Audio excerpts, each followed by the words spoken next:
Baptist Church. Today we are going to be in our blank room again. So, as you know, the power is out and I'm off to the side. So, today we're going to focus on the lesson, Job. Before I start, I would like to say a prayer.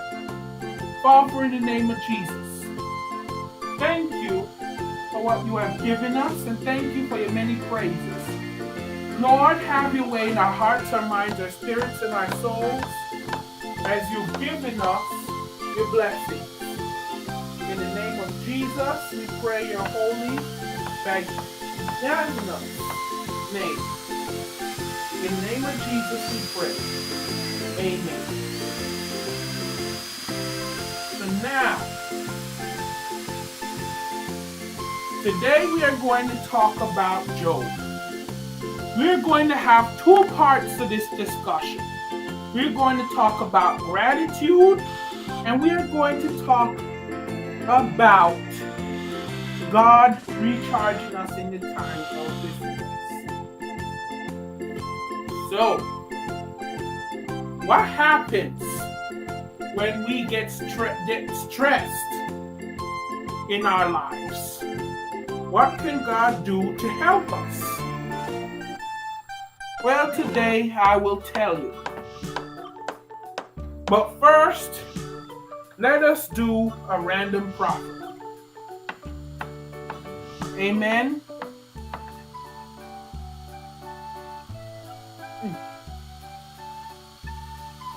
Random proverb for today is.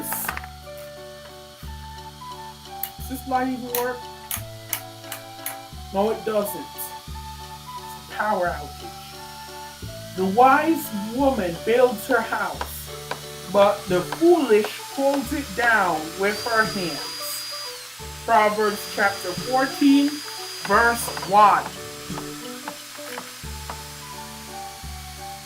So, have you ever heard of the story of Job? In the story, the devil told God that the devil told God that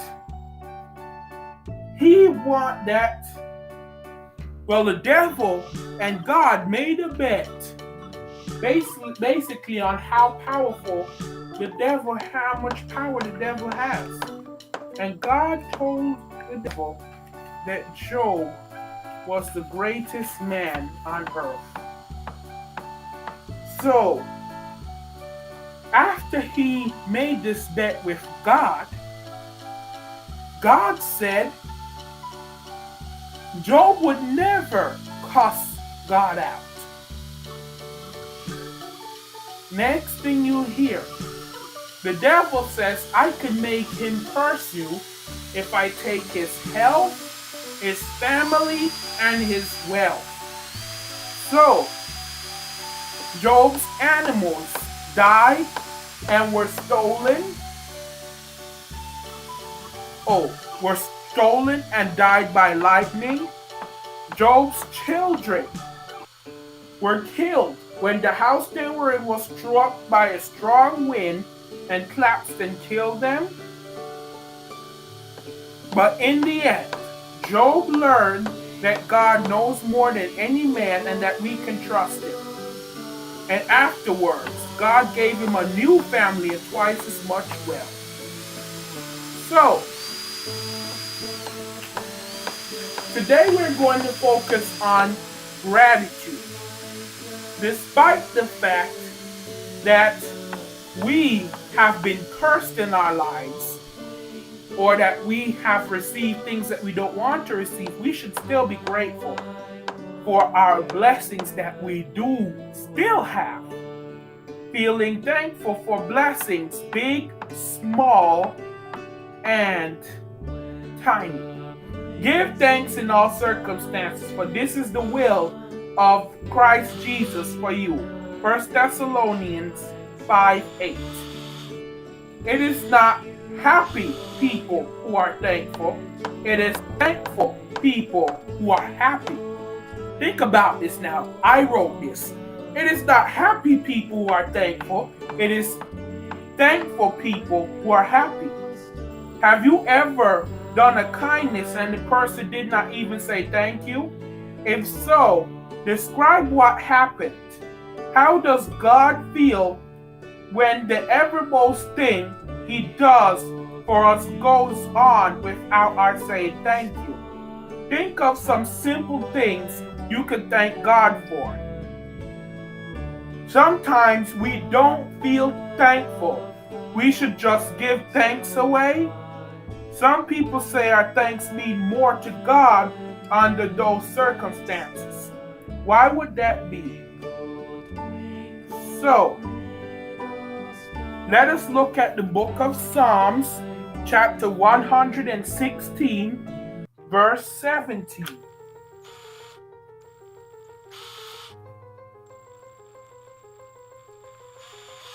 So, the pages are practically glued together.